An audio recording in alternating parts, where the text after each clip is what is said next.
And how were you seated this time around in the dining room? Ngalesi sikhathi ke manje nanihlezi kanjani e-dining room?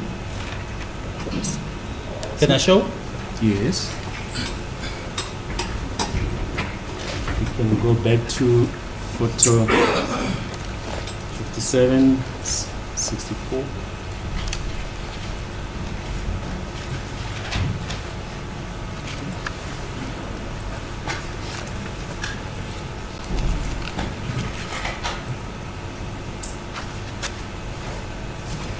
Maybe if we can go back to the original photo 57 of exhibit D, my lord. Yes.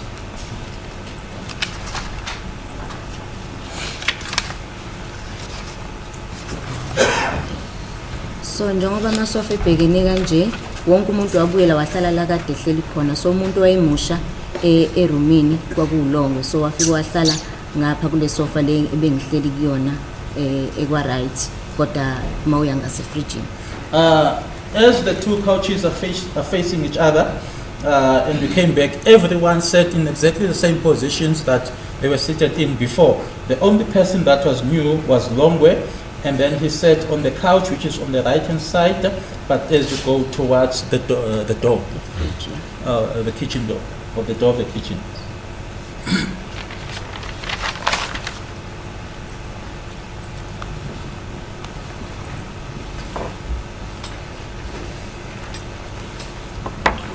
From where you were seated, could you see into the kitchen? Kwindawo owuhlezi kuyona wena wawubona ekitchen.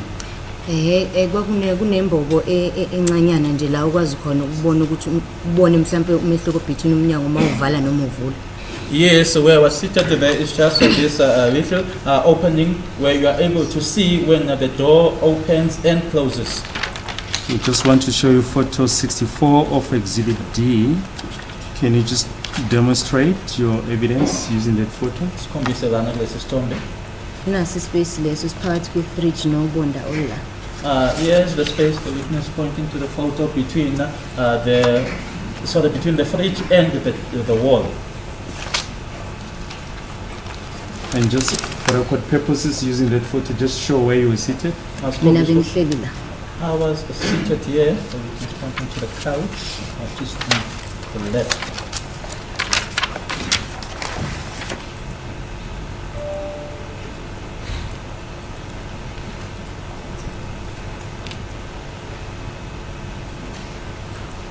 Yes, you may proceed. And then ke masahleli kanjalo uKelly uyena wayime ngenyawo exoxa ijoke. Whilst we were seated like that, Kelly was the one that was standing and she was sharing a joke.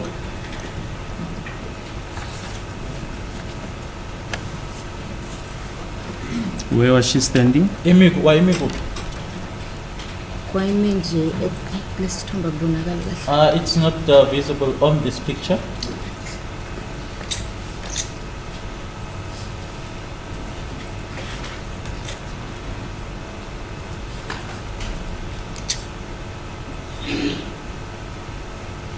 We just want to show you photo 57.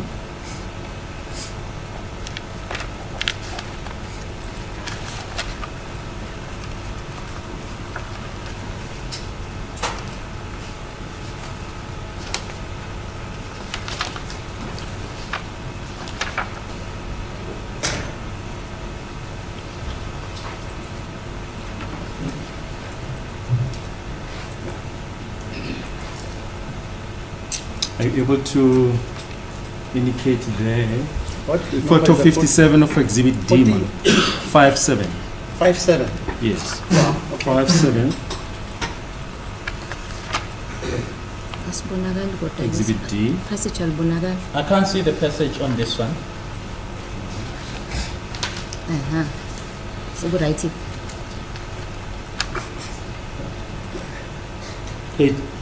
Photo 64 of exhibit D, my lord. Yeah.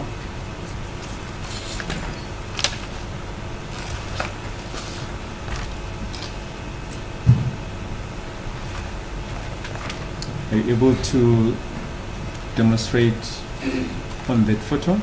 Kulesi sithombe sana? Hayi, akubonakali. No, Ngathi not on this one. 57 ubungconywana.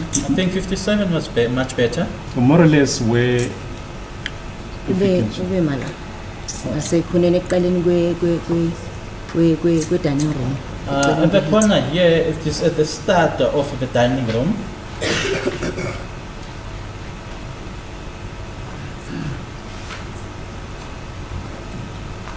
Yes.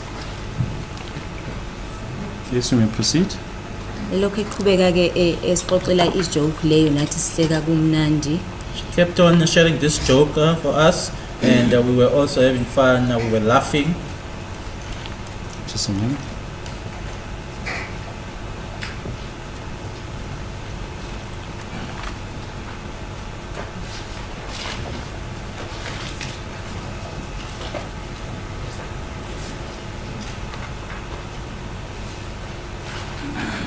There's also a sketch plan which forms part of Exhibit D.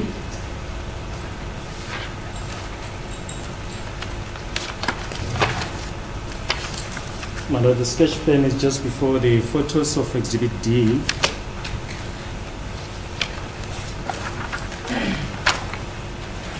We'll try and number the bundle as we go along.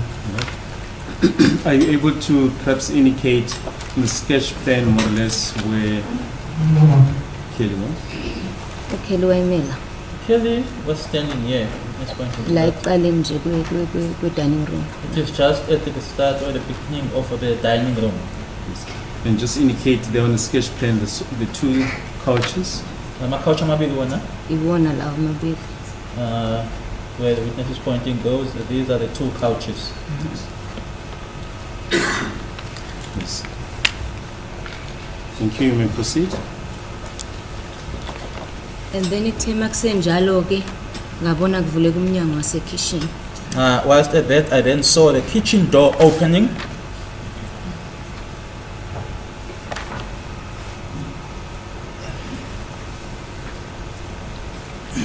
Can you just explain to the court how you saw that?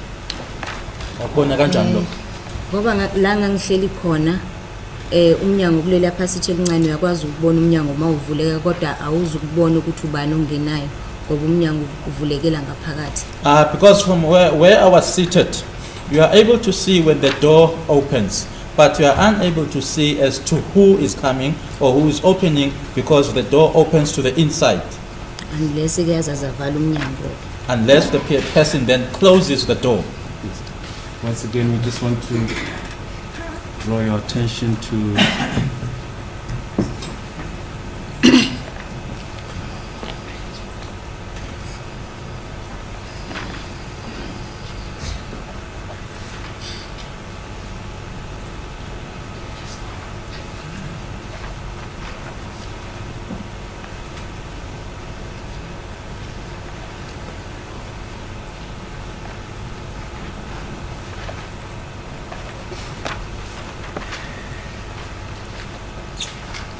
But nenda uyakwazi ukubona umnyango through leli passage encanyana umnyango mawuvuleka. I was seated, okay, on the foot. I was seated on this sofa, which is on this photo 64 in the middle, and when seated there, you are able to see through that opening when the door opens.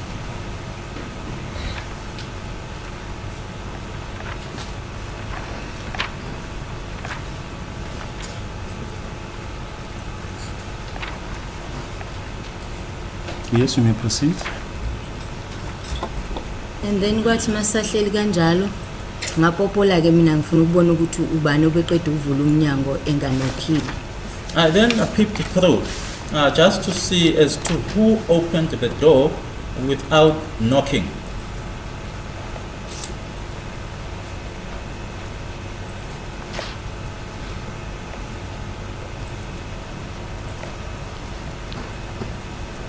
Yes, so what time was it more or less? Base usikhatsini. Mhlambe sithi la ku 7:30 to 8. Say about 7:30 before 8.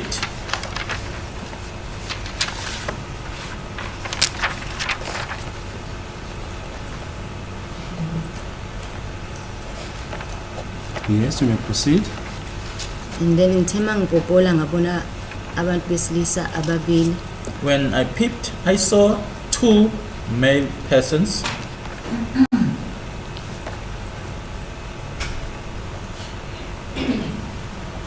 Where did you see them? Ubabona kuphi? Khona la ephasijini.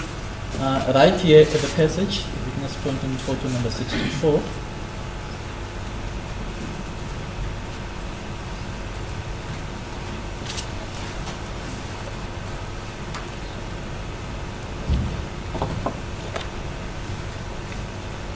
Yes, we proceed. Kwase kuthi lo oyedwa umfishane wamadirect wamaphambili uyena ovele ungena eqala. The short one with the dreadlocks stood in front. Sorry, he was the first one to come in.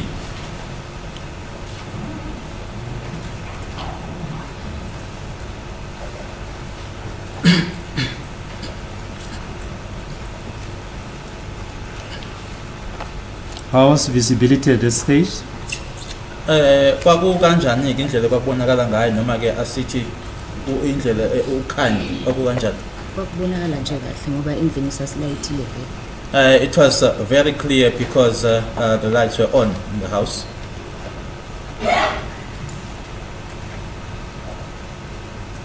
Yes, you may proceed.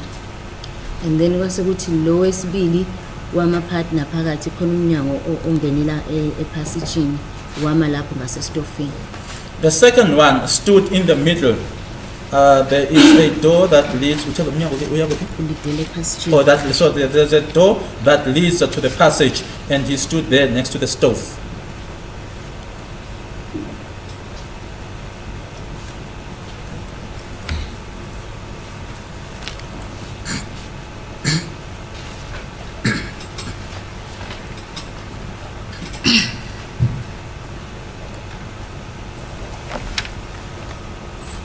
Yes, you may proceed. And then kusenjalo ke lo ophambili wamadirect wasethi wasikhomba ngesibhamu esethi khiphani imali namafoni. And then the one that was in front then pointed us with a firearm and then told us or ordered us to take out money and phones.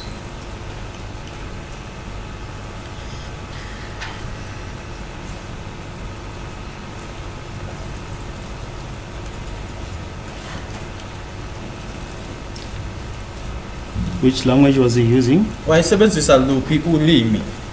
Wakhuluma isiZulu. Spoke in isiZulu.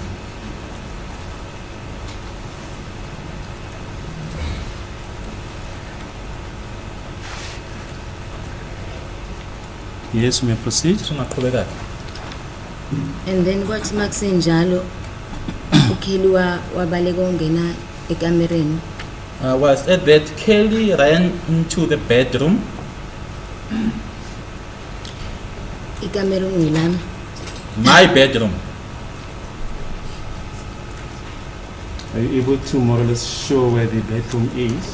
On Yeah, corner. photo 64 of Exhibit D. Yes. Alibonakali It's kahle kodwa lilakwa right. It's not that visible, but it's on the right. The witness pointing on photo 64 to the right.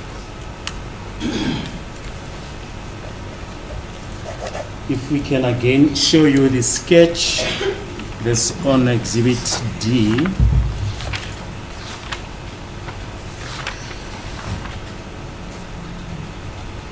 Can you just indicate more or less where the room is? Isebenzisa lesi ke ikuphi le camera okhuluma ngayo? Nanti liqondane nekhishi, liqondane nomnyango wasekhishini. Yeah, it's facing the kitchen door.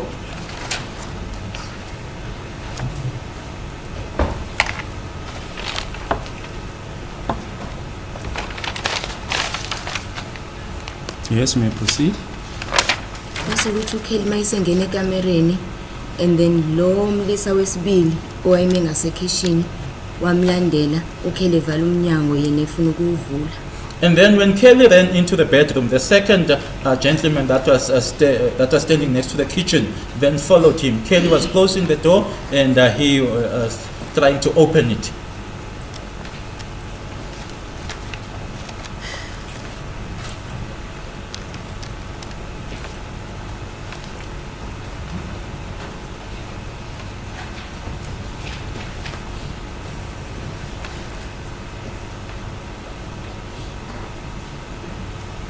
Can you just show there on the sketch where the second person was Asikhombise lana kwisketch ukuthi wayekuphi lo wesibili before he followed? ngaphambilini Kelly. kokuthi amlandele uKelly. wayeme nje lapha ngaphakathi komnyango wasekhishini. He was just standing here in the middle of the door of the kitchen door. Witness pointing on the sketch on the door.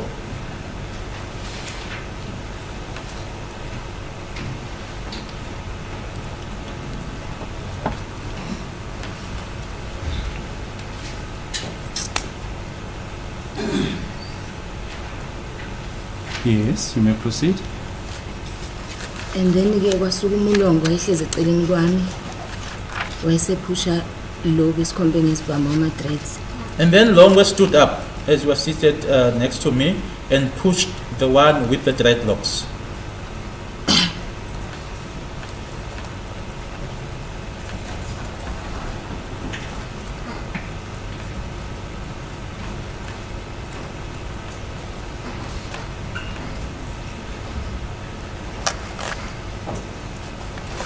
And where was this person with the dreadlocks at that stage when Longo pushed him? Ngalesikhathi aphushwa uLongwe, lo wama-dreadlocks wayekuphi nendawo? Wahlehla emuva wahlehlela kancane nje wayela. He moved backwards and just a little bit, and he was here, witness pointing in the passage of the hallway.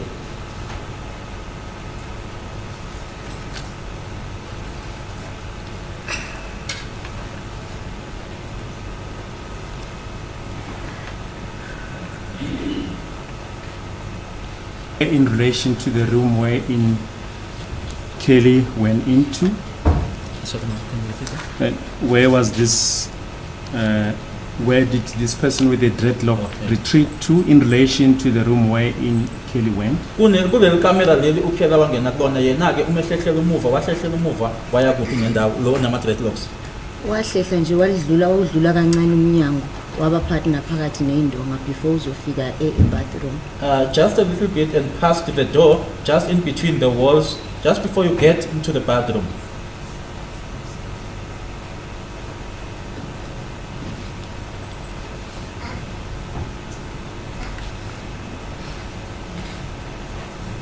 Yes, you may proceed. Mayiqeda ukumphusha kulongwe ulongo wabaleka waphuma ngomnyango wasekhishini. After Longo pushed him, he then ran and went out of the kitchen door.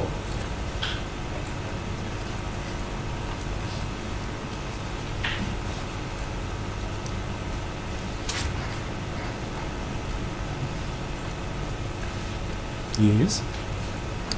And then makusenjalo ngathatha ifoni yami ngayifihla emva kocushion la kade ngihleli khona. But at that, I then took my phone and hid it behind the cushion where I was seated.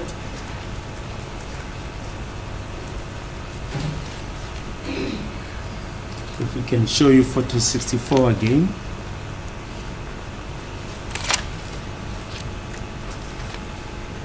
No, ngayifihla nje khona la. I hid it here, witness pointing is behind the cushion on the couch.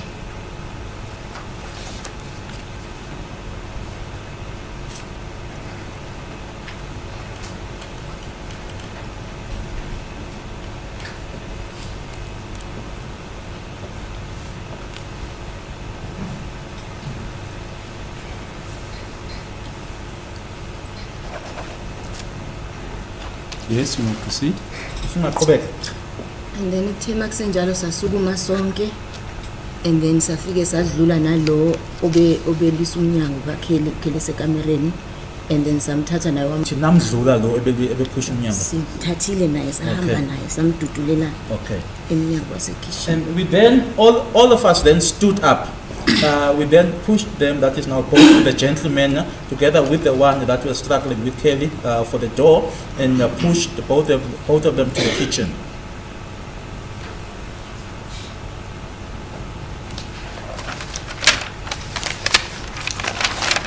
Are you able to perhaps state in which order you stood up and confronted the two persons? Ingabe ungasho yini ukuthi nasukuma ngayiphi indlela seniyake kulaba bantu laba senibadudula ukuthi iorder noma indlela enasukuma ngayo? Angisakhumbuli kahle ukuthi ubani wasukuma kuqala kodwa ngabona nje sonke sesime ngeenyawo sihamba nabo sonke sibasa emnyango wasekhishini. I can't remember as to who was the first one to stand up, but what I remember is that all of us we were all on our feet and we were just pushing them, going with them to the kitchen.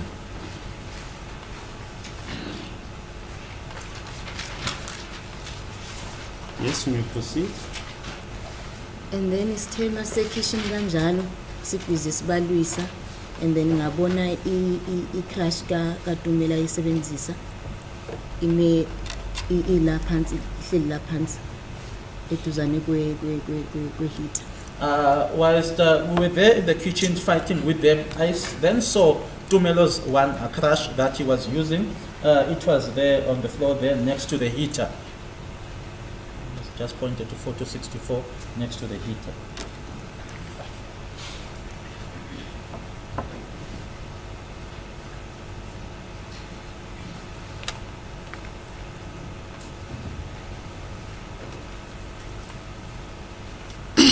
Yes, you may proceed. Naqhubeka. And then mangiqeda ukulithatha i-crush ngathi ngiyazama ukumshaya lo wesibili omude. Ngithi ngiyazama ukumshaya bengafikeli and then uTumelo walithatha kumini crush kwawuyena oshayayo. I took the crutch where I tried to hit the tall one with it, but I couldn't reach. And then Tumelo took the crutch from me and was the one who hit the gentleman with the crutch.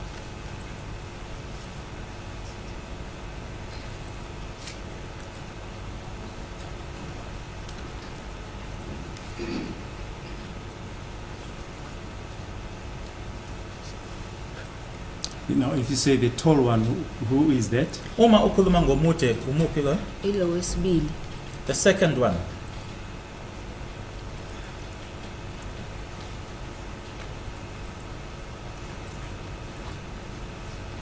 And where was he at the stage when Tumelo hit him with a crutch? Ngalesikhathi ke uTumelo Where semshaya. in the kitchen? Wayekuphi nendawo ekitchen ngalesikhathi uTumelo semshaya ngecrutch. Wayeseduzane nosinki Na wasemnyango. Umhlane wakhe usemnyango uvala umnyango. Okay. Next to the sink, he was with his back to the door.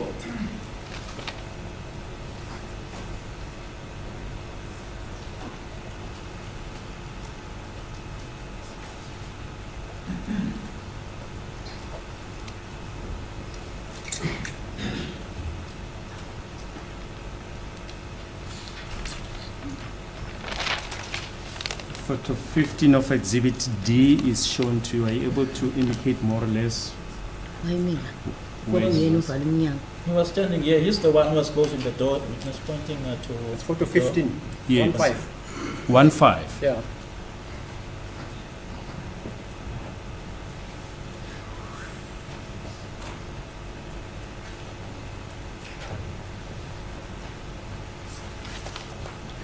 Eli esefikile naye sezosijoyina kusho ukuthi wayesephumile ekamereni.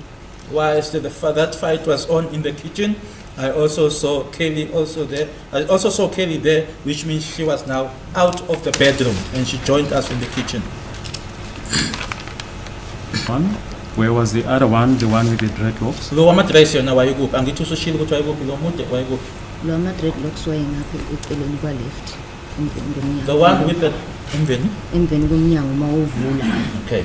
The one with the dreadlocks was here, or was on this side.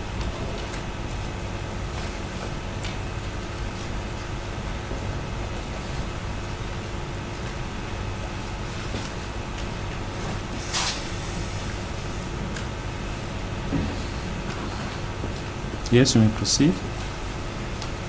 And the rest of the people, are you able to indicate where Dumelo was, where Mtogo was, Ungasho ukuthi and uTumelo where your mother wayekuphi? was? uTumelo wayekuphi? Umthokozisi wayekuphi? Yes. Umuntu engimkhumbula kahle ukuthi wayesesayidini lami lakwa-right kwakuwuTumelo njengoba sasimile lapha phambi kwesitofu. The person that I remember well that was on my side, that is now the right hand side, was Tumelo as we were standing there in front of the stove.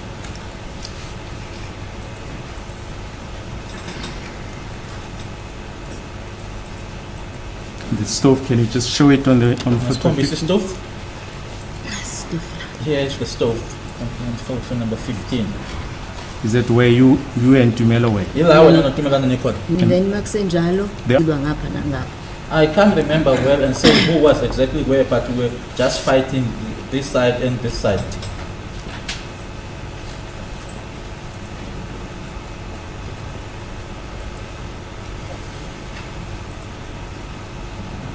Yes. At that, I then heard a firearm went off. And then yafike Just a minute. Where did it go off? Sakhuma kuphi? kulo wamadrets wayephethe isibhamu lo wayesuka la. The one with the dreadlocks, the one where the firearm was coming from here, pointing at the door, there's a number 2 and photo 15.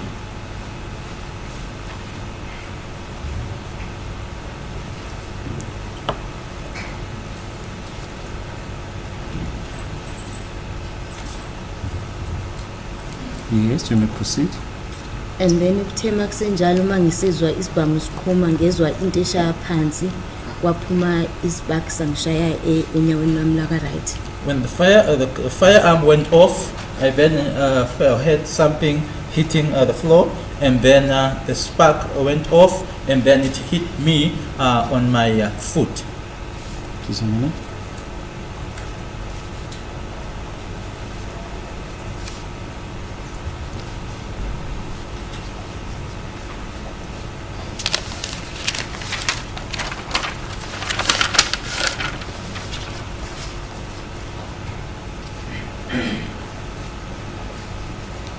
If you say you felt something hitting the floor, could you see where it hit the floor? Ungaba wabona yini ukuthi lento othi wayizwa ishaya phansi ukuthi yashaya kuphi nendawo phansi?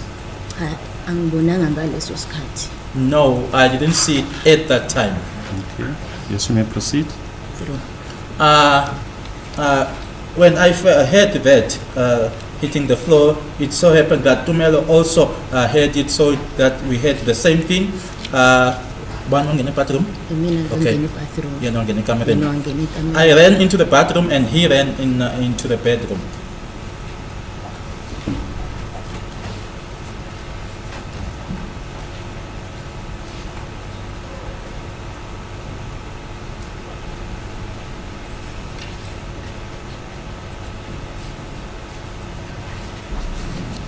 We just want to show you this sketch that appears in Exhibit D. If you can just show the bathroom wherein you ran. I bathroom le owabalekela kuyona. Mina ngangena kuyona le bathroom ngona yodwa vele. I ran into this bathroom, the witness pointing on the sketch plan. It's the only one in the house.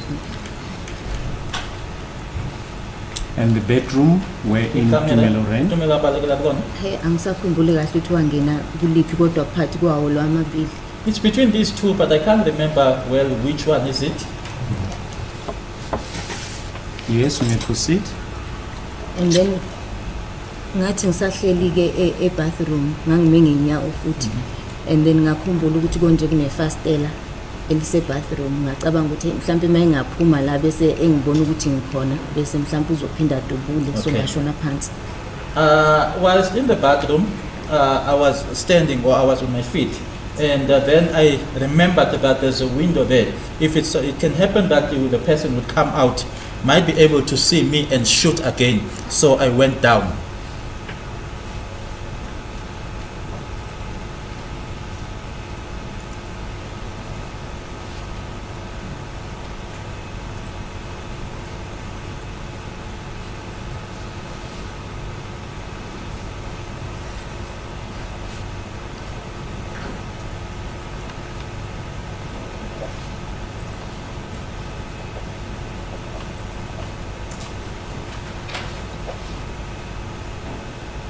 Yes, you may proceed.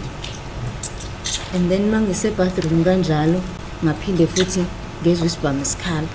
Whilst still at the bathroom or in the bathroom, I heard the firearm going off again.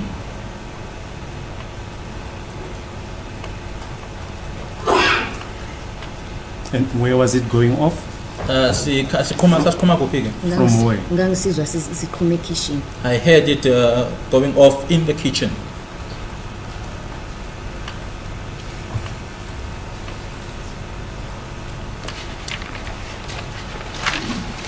Yes, you may proceed. And then uthe makusuka lapho ngezwa futhi sesikhalo okwesithathu kodwa kulokhu asenzanga umsindo kufana nalokho okunye kokuqala. From there, I heard the firearm going off for the third time, but now at that time it didn't. The sound was not as the first one.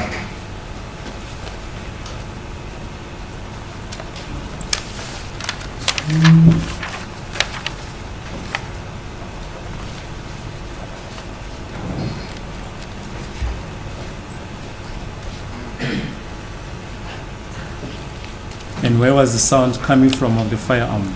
Sasesibuya kuphi ke leso? Sasesikhala khona ekitchen. Still in the kitchen.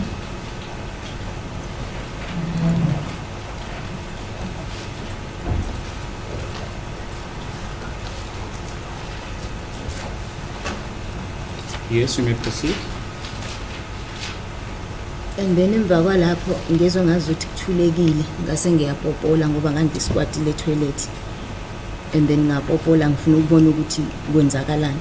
After that, I could hear that it was now quiet, and I then peeped through because I was squatting in the toilet. So I peeped through just to see as to what was happening. We just want to show you photo 21 of exhibit D.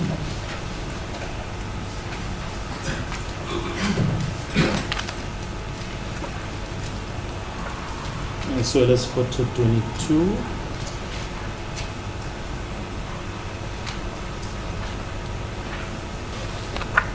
Yes, maybe this one. Yes, the previous one. Just previous photo. Yes, this one.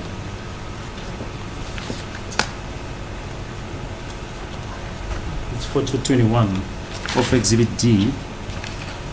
If you can just use the photo to demonstrate your evidence. Ungasebenzisa lesi sithombe ke khombisa lokho kushoyo. Usela sona siphezulu. Can you just up?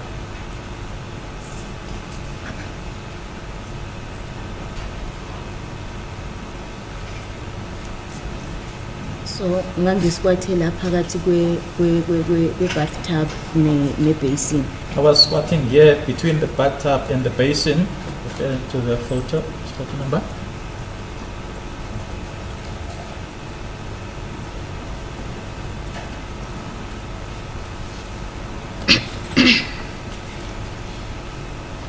Photo 22 of exhibit D.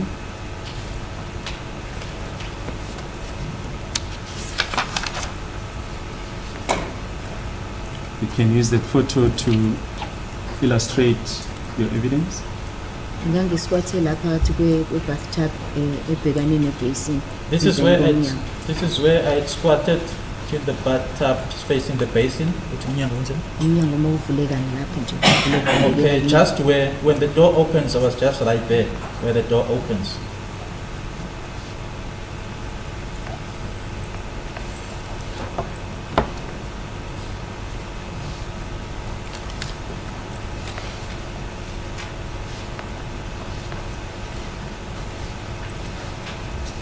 Yes, you may proceed. And then ngithe mangivula ngithi ngiyapopola. But just maybe before we proceed, photo 21.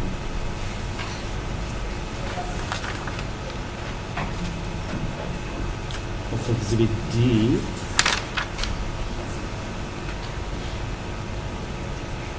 You mentioned the door. Can you just show it on the photo? See, Na umnyango uvulekela ngaphakathi nawo. here's the door. The witness pointing on photo 21 opens to the inside.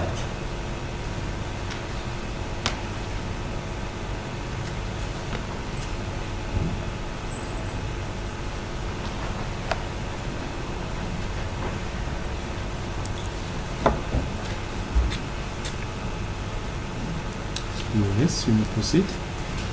And then ngithe mangisapopola kanjalo ngipopola emnyango nakhona ngipopolela la ngihleli engisikwate khona ngikhipha ikhanda and then ngabona uSenzo ekhokhoba kanje eyoyifihla phakathi naphakathi kosofa nestand. Just as I was peeping through using the door where I was, I then saw Senzo just moving and the witness demonstrating Which wayebambe kanje? wayekhopha ubambe kanje. Like this, and going to hid himself between the couch and the stand.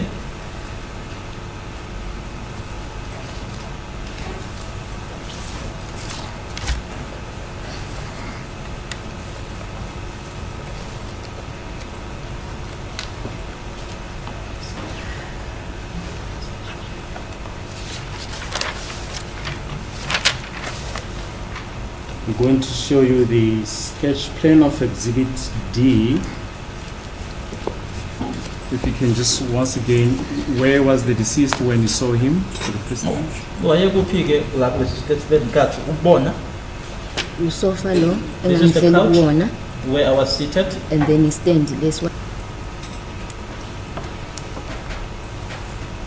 But when you saw him in that position where he was crouching as you demonstrated, where was he?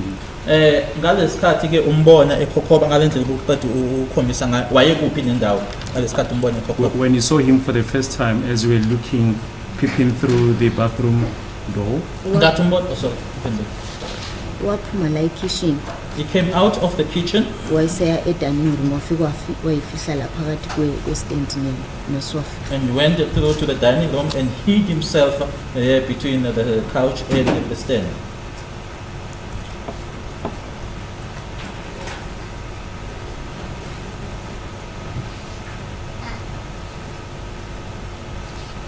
Make isivala se-bathroom la owawukhona kanye-ke ne-sitting room. Uyazi ukuthi ithini i-distance ibanga? Angeke ngilazi ibanga ngempela ngoba angaze ngithatha ama-measurements wakhona, kodwa mawuse e-bathroom uyakwazi ukubona kahle e-dining room. I won't be precise or be able to give the exact distance because I've never taken measurements. But when you are in the bathroom, you are able to see in the dining room. proceed. And then uthe makusenjalo ngabona uKelly emlandela, and then ngabona uma wami naye ebalandela. While I said that, I saw Kelly following him, and then I saw my mother following them.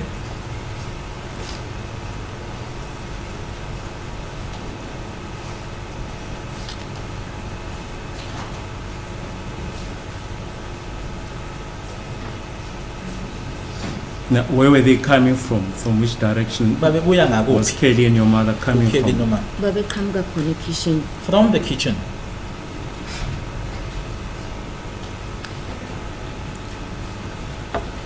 Yes, you may proceed. And then emveni kwabo ngase ngibona lo qala wama-dreads ebalandela futhi. And then after them, I then saw the first one, the one with the dreadlocks, following them.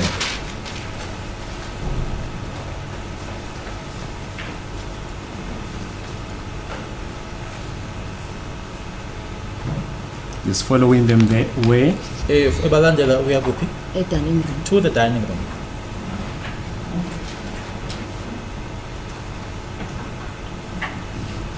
Yes. And then ithe makusenjalo uKelly wafika wama emveni kwaSenzo. When Kelly arrived there and stood behind Senzo,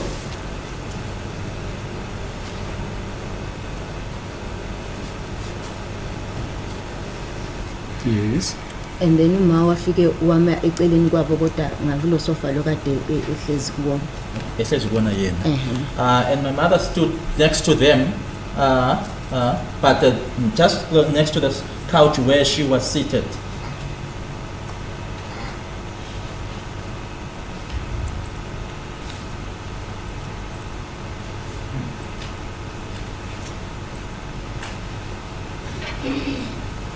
Yes, you may proceed. And then laphana earlier kwakunefoni kaKelly eyayicharger, and then ibihlezi nje echargeni, uma wafika wayithatha wayikhipha echargeni. Earlier on, Kelly's phone, okay, I'll bring the comment. Kelly's phone was there on the stand charging, and then my brother took it out from the charger.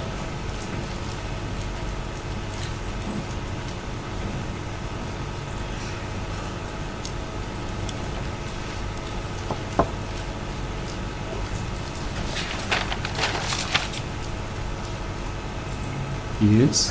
When did she take it out? Uyithathe nini? Ukhiphe nini? uyikhiphe immediately mayiqeda nje ukufika esuke ekitchen ifika la kulantoza ku-stand ne-couch kusho ukuthi wayibona ilapho wayeseyayithatha esathi yayikhipha. Just as soon as she got there, coming from the kitchen, she took it out. She saw it on the stand and took it out. Yes. And then mayiqeda ukuyikhipha echajeni babona lo wama-threats wafika wamshaya ngendololwane esiswini, and then uma wayiphunyula ifoni wawela esofeni. Over the sofa. Just after she took the phone out, the short one with the dreadlocks hit her with an elbow in her stomach, and then the phone fell out of her hand and fell onto the couch.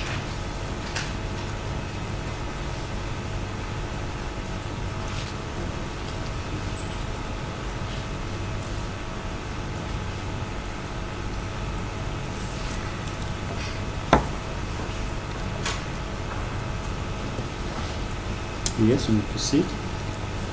And then ke umlisa lo ma-dreadlocks waseyayithatha ifoni ngambona ejika engazuthi uza ngakumina, so ngaphindela e-toilet ngavala. Then the gentleman with the dreadlocks took the phone and turned around, not knowing whether he was coming toward me or coming to me, and then I went back into the toilet and closed.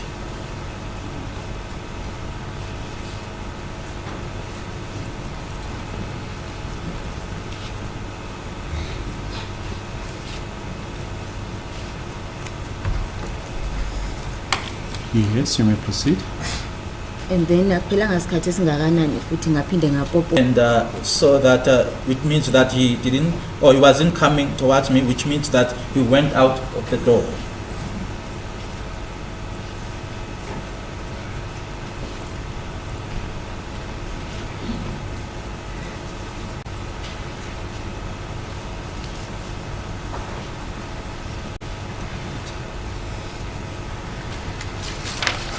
Yes. And then ngase ngidecide ukuphuma ke ngoba ngiyababona uKelly no Senzo noma balapha dining room. Ngaphuma ke ngase ngiyobajoyina la kade bekhona. I then decided to go out because I could see my mother, Kelly and Senzo there at the dining room. I then went out to join them where they were.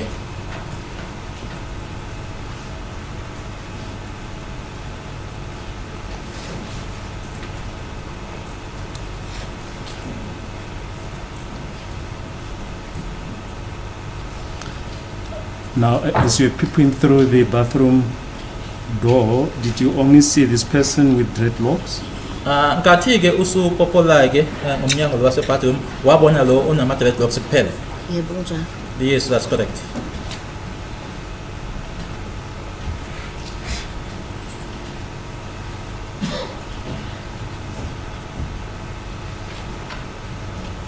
Just want to show you photo 65 of Exhibit D.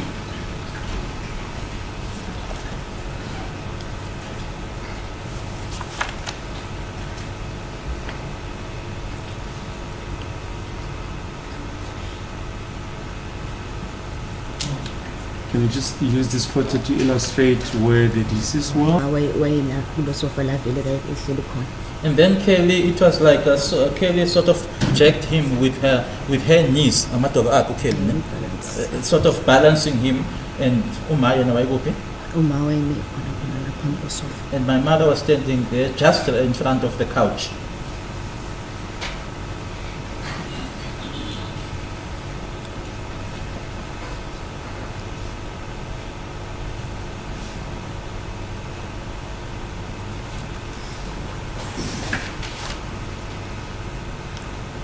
The phone that was charging, where was it? Ifoni lena charger ikuphi? Yayisingasekho bebeyithathile. It wasn't there anymore, it was taken. Yes, before it was taken, where was it? Ngaphambilini kokuthi ithathwe ikuphi indawo? Angisakhumbuli kahle kodwa indawo iyona le i-charging station esisebenzisayo. Angisazi noma yayiphezu kwe-stand noma yayiphezu kwesofa. I can't remember well, but that is the charging station that we are using. So I can't remember whether it was on the stand or the couch. Yes, thank you. You may proceed. And then ke mengiphuma e-bathroom ngafike ngapopola ekitchen ukuthi kunobani, ngathola ukuthi umnyango uvuliwe akunamuntu. When I came out of the bathroom and then I peeped to the kitchen and just to see as to who was there, I then found that there was no one. The door was open and there was no one.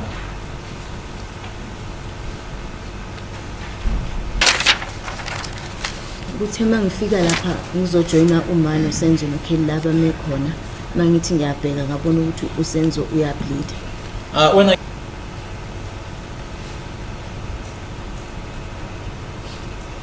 He's bleeding where? bleed Where on his body? La esifubeni. here in his chest, the witness indicating. Yes. And then ngithe makusenjalo ngakhumbula ukuthi ifoni yami ngiyifihle emveni kwepushini. I said that I then remembered that I had hidden my phone behind the cushion.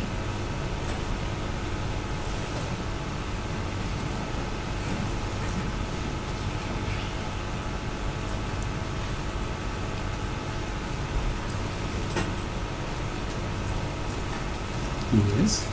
And then ngaphuthuma-ke ngawuphakamisa ukhushini ngayithola vele ukuthi isakhona lapho ngathi ngiyazama ukudayila u-1011 ingqondo yavele yafreeza.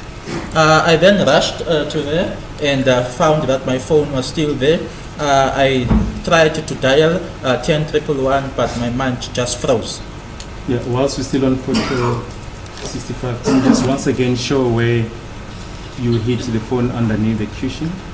Oh, she said, okay. Ngifihle nje kule pushini lungemuva. This cushion where the witness is pointing on photo 65, just at, behind.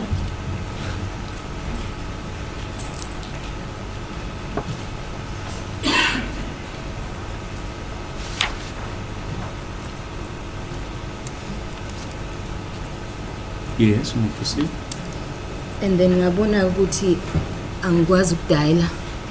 And then ngaphuma ngayefuna usizo ngaphandle. I then realized that I was unable to make a call or to dial. I then went out to go and get help from outside.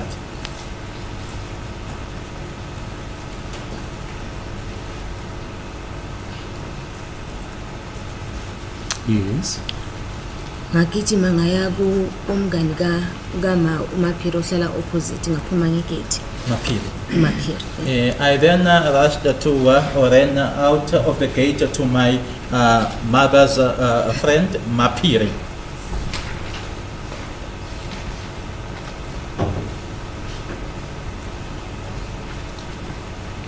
If photo 1 and 2 can be shown to you.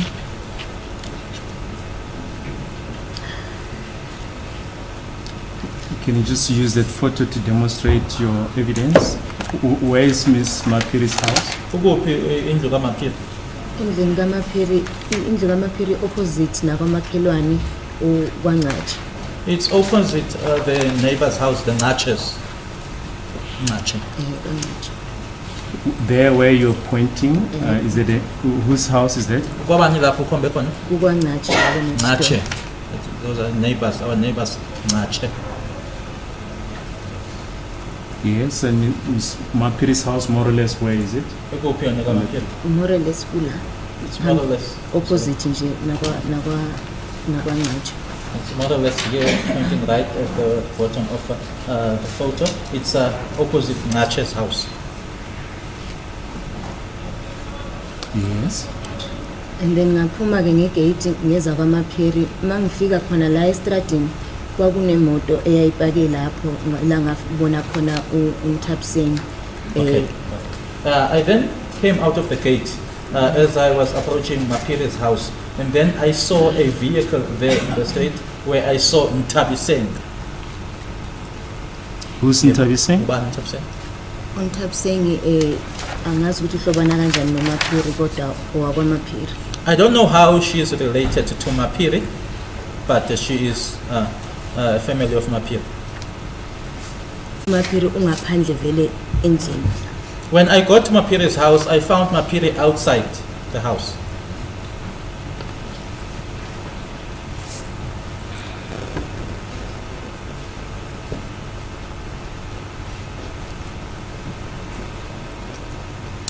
Yes. and then ngafike ngamcela ngathi ngicela ukuthi afonele amaphoyisa ne-ambulance badubule uSenzo endlini singenelwa abantu. Singenelwa Okay. abantu. I then requested her to call the police as well as the ambulance that Senzo had been shot in the house, that there were intruders.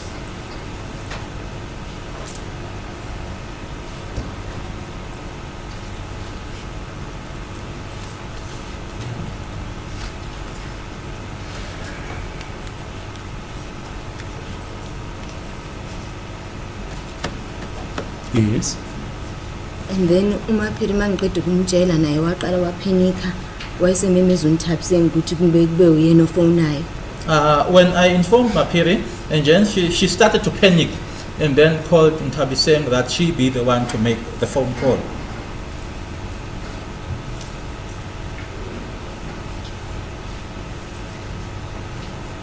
Yes. And then bobabili sebaphenika bayakhala ngabona ukuthi usizwa ngilitholi la. Both of- Basengivela endlini. Both of them were panicking and crying. I didn't realize it, but that I wasn't getting any help here. I then went back into the house.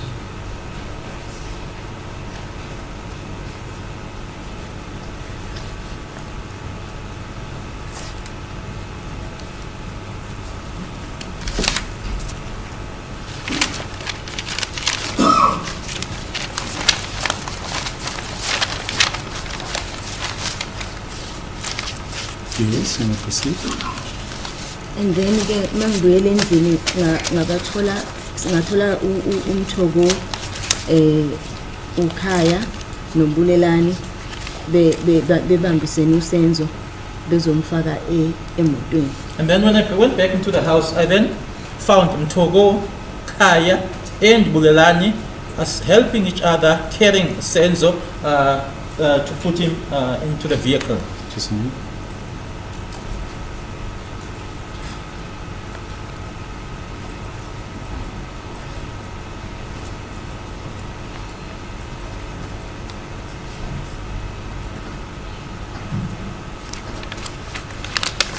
And who's Kaya and Bulelani? Ubani uKaya noBulelani.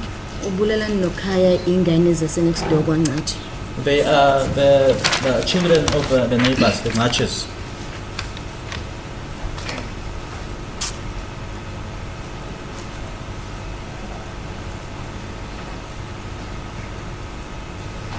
Yes, and once again, if you can use photo 2 of Exhibit D just to illustrate your evidence. So mina ngathi mangingena ngimala eking then bona ngababona bewalker besondela emotweni. When I went into the gate, just behind the vehicle where the witness is pointing, and then they were coming, nearing the vehicle. And the vehicle there on photo, which vehicle is it? The X6 le besifike ngayo. The X6 in which we arrived.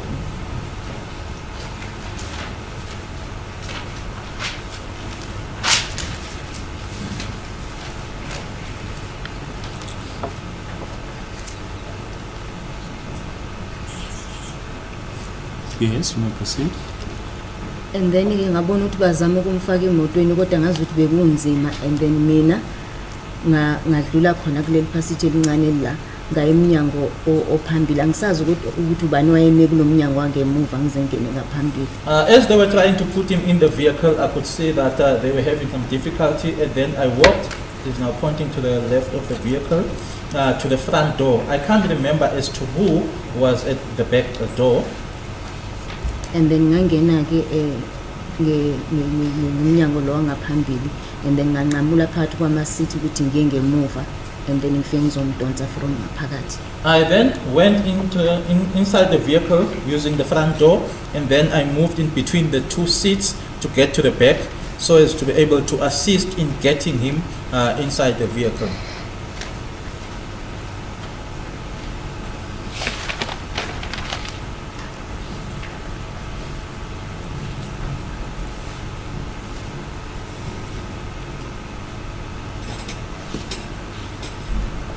Yes. And then mangimdonsa ngimfaka ngaphakathi, and then sakwazi ukumfaka kodwa khona kwakunzima. and then ngavala umnyango mina ngahlala ngasefasitereni. Then when I then pulled him to the inside, but it was difficult. But then I closed the door and I sat next to the window.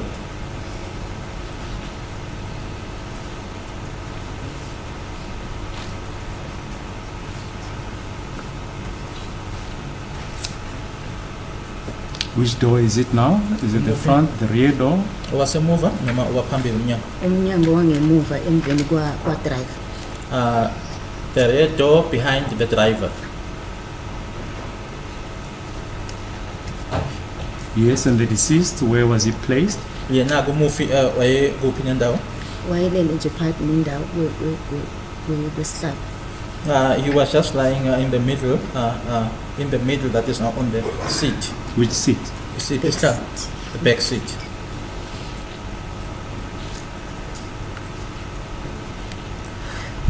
Yes, when you proceed.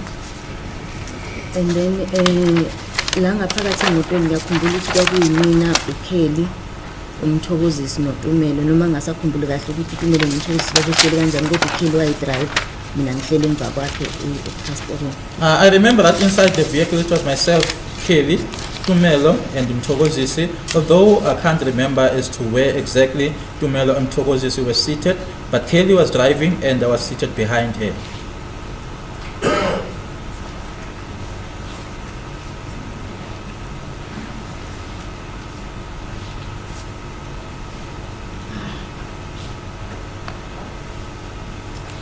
Yes, when you proceed.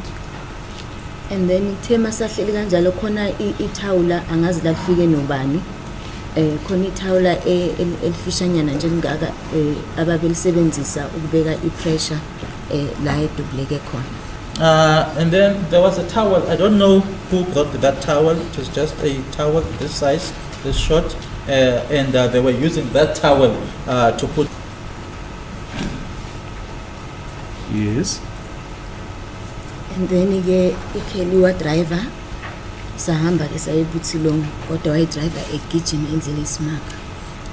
Kelly then drove. We proceeded to Buchilong, but she was driving very fast. So good, please, my lord, we're just about to start a new topic. Yeah, Can how we to start? We're just about to start a new topic. Can we maybe adjourn at this stage, as the accused have got to leave the court precincts at least at 3:30. What time is it now? It's 3:25 now. Okay, normally you adjourn at 3:30. Yes, of course. Any comments from the defense? No objection, my lord, because we had agreed to 3:30 as the court basis. None from me as well, my lord. Okay, thank you. So we start 10 o'clock tomorrow again. We What's that? Is this 10:30? I'm sorry, 10 o'clock. We're trying to push for 9:30. You want 9:30?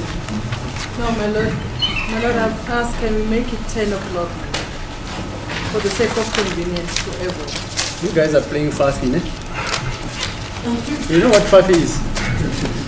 In China, we are, but we don't say number, but you Bugalal.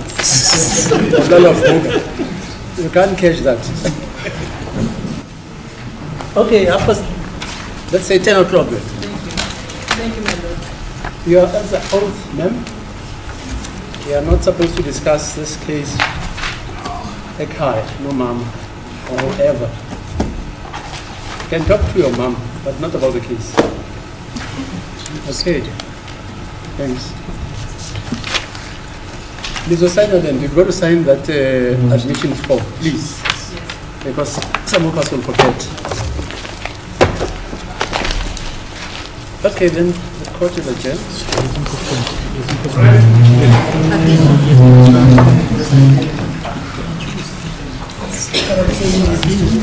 Yes.